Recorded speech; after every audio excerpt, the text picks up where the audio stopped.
the struggle.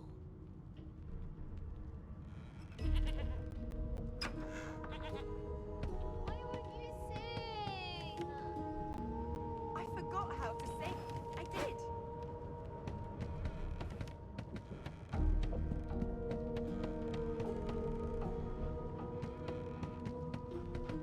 Ask what you must. I've nothing to hide.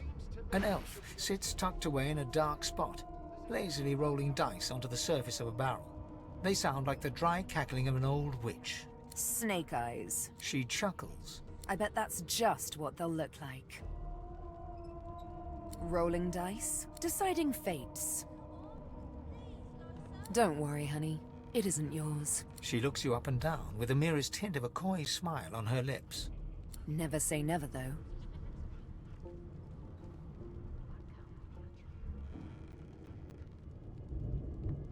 She eyes you quite seriously. Not the future, no. But I can read the past in flesh. One of the perks of being an elf, you see. I'm quite good at it, too. I could lick your arm and tell you how you spent the night before last. Shall I? She gives your arm a vigorous stroke of the tongue, efficient like a cat grooming. As you were forced onto this ship in the dead of night, you walked the length of the hull, running your hand along the timber as if it were a woman's thighs. I must say, I've never heard so many pet names for dead wood before.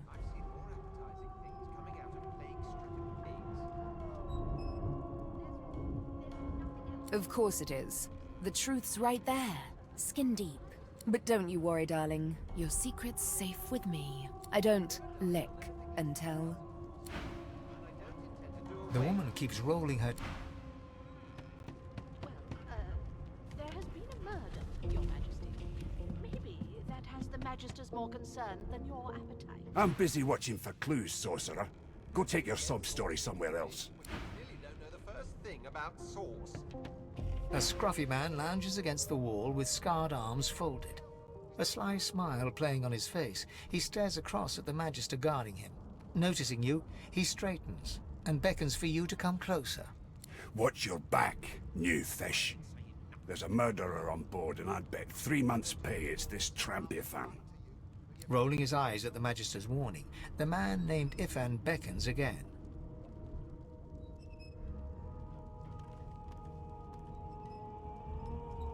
He leans in and adjusts your collar with a sharp tug, balancing its weight so it no longer presses unpleasantly on your neck. He winks. Pinches less that way, right? Hocking a phlegmy gobbet in your general direction, the sullen Magister settles back to his task of glowering at Ifan. And now, you. I've seen more appetizing things coming. We used to know each other, more's the pity. I was his commander many, many, many moons ago. Isn't that right, Vic? Standing far back from Ifan, the tight-faced Magister draws one finger across his throat in an elaborate fashion, but says nothing. Ifan grins, flashing pointed white teeth. Same as he was at 14 years old. Only difference is somebody gave him a bigger sword and now he's Johnny Big Pants. That has the Magisters more concerned than your appetite. Don't you get saucy with me when you clearly don't know Long the first story. thing about sauce. Maybe I'll tell you about it in the Joy. Away from interested parties. No. The dead man, Finn, is it? I'd no business with him. And I wouldn't put a man down without good reason. He glances over at Magister Victor, who's staring back at him with pointed intensity. Damn shame sheer annoyance isn't reason enough. The Joy, I've heard a lot. Nothing good. No surprise there, since Bishop Alexander runs the show. Wonder if we'll get to meet the ringmaster himself. How dare you classify this slop as food? I've seen more appetizing things coming out of plague-stricken pigs. Easy now. I might think the same, but Vic here will blow a blood vessel if he hears you talking like that. What are you conspiring about over there? You, dwarf, what's your name? Oh, don't mind him. Vic's just got a bee in his bonnet. And that bee is me. Name? There has been a murder, Your Majesty. Maybe that has the Magisters more concerned than your appetite. Don't you get saucy Magister Victor looks at you suspiciously, then scrawls something illegible down in a tiny notebook. He scowls at you as he stows the notebook back in his voluminous robes. Away with you, at once. Ifan performs an elaborate pantomime of keeping quiet, one finger in front of his lips as he leans back against the wall. Seems to me you should be a little more afraid. There's a killer about. Good find. Till overboiling a bit of cabbage becomes a crime, I shall hold my head steady.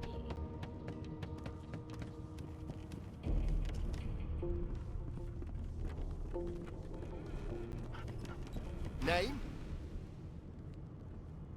Well, you aren't here on my list. Scram, eh? We're trying to catch a killer here. Well, well. What have we here? A fresh face in this stale hell. Let's size you up, shall we? See if you'll do.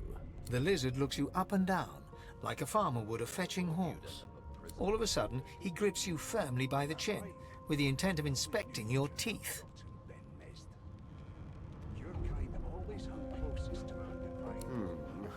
There's some discoloration, but I've seen worse. After all, one can't expect to find prime merchandise on a squalid little ship like this. Now then, to business. You will answer me 3 questions. The first one is this. Can you cook?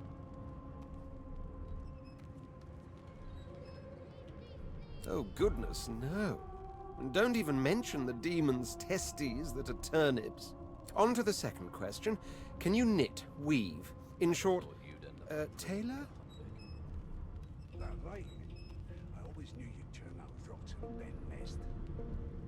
Your kind Oh, but to feel the caress of satin on my scarlet skin once more. A most satisfactory answer indeed. On then to my final query. Have you the ability to administer the upkeep of one's personal appearance? The delicate art of cosmetics is what I'm after. Ask what you must. I've nothing to hide. Yes, if you sprout hair as copiously on other regions of your physique, I don't doubt you're well versed in the secrets of grooming. So, 3 questions asked, 3 questions answered. Let's evaluate, shall we? As per your own testimony, you can tailor and groom, but you have the taste buds of a dung beetle. Still, beggars can't be choosers. So without further ado, I offer you my sincerest congratulations. As of now, you are my slave. That right? I always knew you'd turn out rotten, Ben Mest. Your kind always hung closest to our divine, like bulls around a campfire. My slave, of course. Oh, but I see. Yes, I suppose it must take some time for the full extent of this honor to sink in. Anyway, you may leave me for a moment. We'll go over your duties once we reach Fort Joy. Now, shoo! When I want you to attend me, I'll whistle.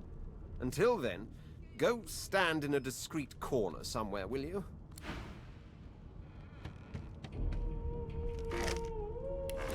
Keep those bolts trained, and if she tries to Never thought you'd end up a prison guard, Vic. on edge, officer. That right? I always knew you'd turn out rotten, Ben Mest. Your kind always hung closest to our divine, like wolves around a campfire. I spent my life singing for my slaves to bring me my supper. Finer fare than boiled roots and rotten tubers, too. Meanwhile, the Magisters feast on honeyed meat behind this very wall. The indignity.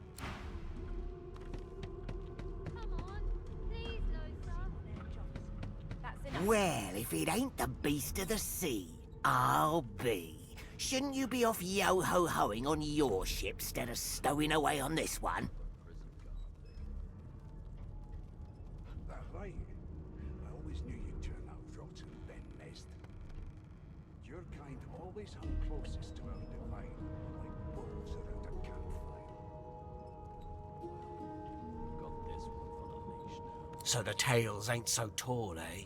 Shame to see you cooped up here with us. Still, better collared than noosed, I say. Long as we can get this ale down our throats, all... They're everywhere now, the Magisters. In my hometown, you can't throw a shoe without hitting one. We're not safe from them. Not anywhere. Gods, didn't your mother teach you any manners? She got eaten by a void woken. Forget it.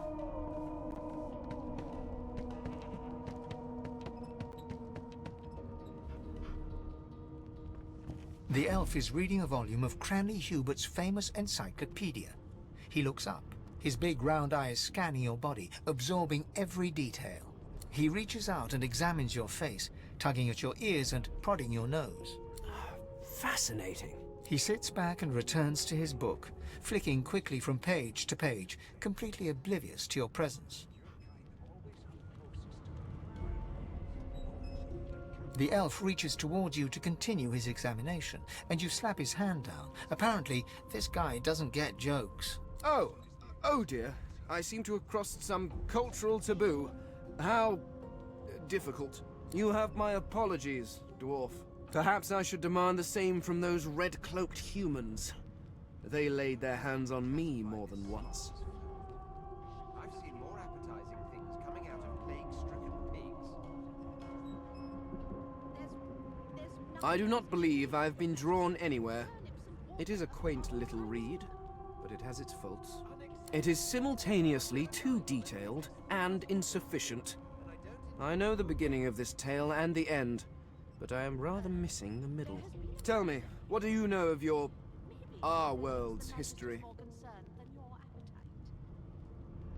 you get saucy with me when you clearly don't know the first thing about sauce. Most unusual, and if it's not too rude to suggest, not much of an answer.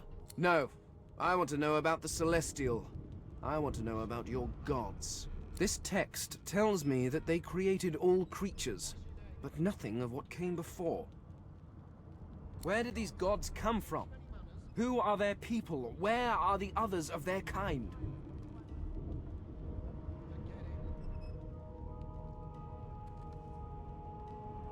The elf's face freezes for just a second before he waves his hand dismissively. Oh, it's just one of my idle curiosities. We mortals do like to consider these things, do we not? Now please, run along. I have a world to decipher. No amount of pestering will get the elf to take his eyes off his book or respond to your questions. Nothing else I can make. You mind? I'm really rather busy. It's a register, sir. Good, good. Magister Williams is just about done with the last passenger. You faring okay so far? There has been a murder, Your Majesty. Maybe that Trust the me, Magister's with order Bishop served. Alexander in charge, things will get a lot better from here on out. He's God-woken, you know. You head on in now. Williams will get you sorted fast.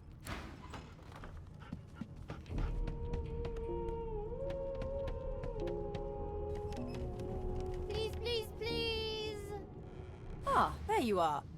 Husband, would you please tell this very charming gaggle of not-at-all brat-like babes that I am by no accounts this loaser woman, nor do I sing, in fact. I'm deathly allergical. How very correct you are, spouse of mine. Madame Josephine Gribbles de Peeb refuses to be confused with anyone else. What? What's so funny?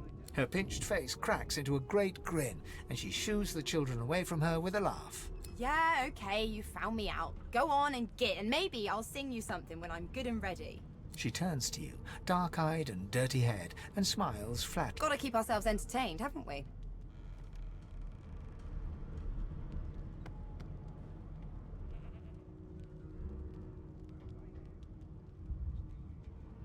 You presume right.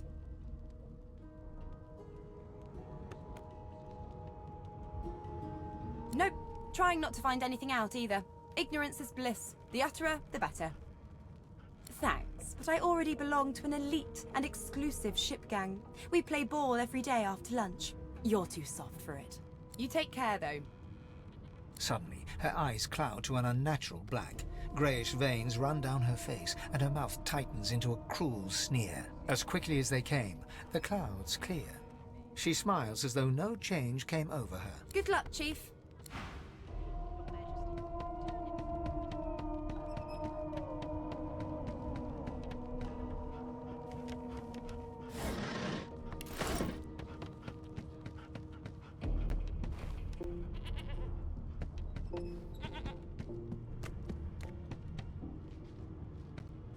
So, anything interesting for me? I'll take that as a no. My, these smelling salts are strong stuff.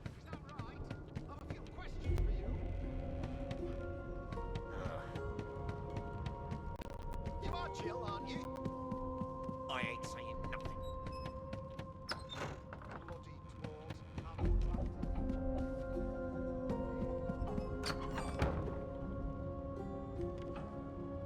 How dare you classify this slop as food? I've seen more appetizing things coming out of plague-stricken pigs. There's nothing else I can make, Your Majesty. Turnips and water are all I was given. Unacceptable. I've never dined on anything less than a dozen course dinner, and I don't intend to do away with the custom. Well, there has been a murder, Your Majesty. Maybe that has the Magisters more concerned than your appetite. Don't you get saucy with me when you clearly don't know the first thing about sauce.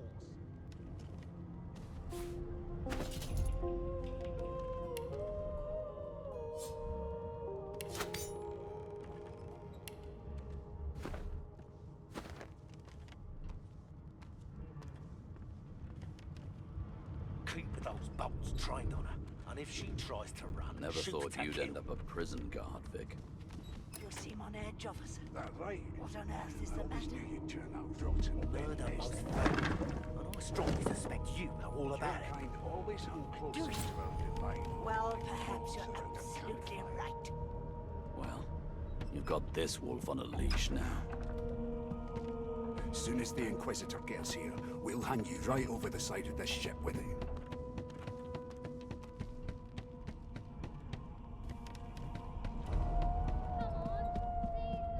Keep those bolts trained on her, and if she tries to run, shoot to kill.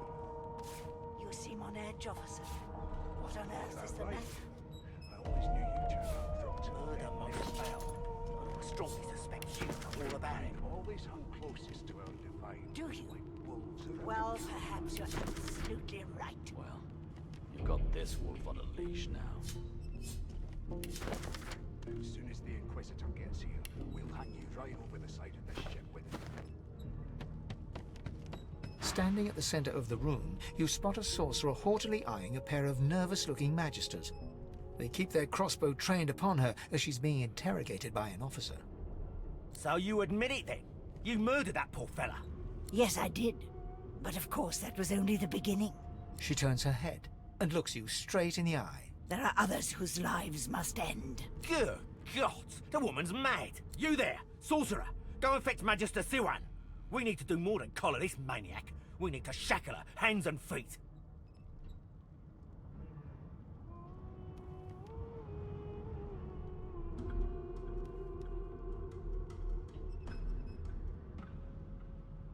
By all means, do as the officer says. But you had better hurry, because She reaches for her collar and simply removes it.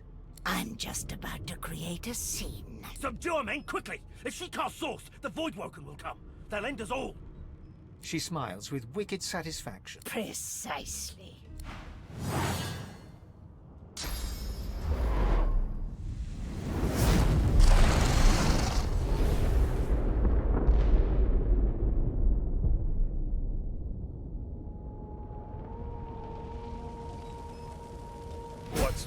What's happened?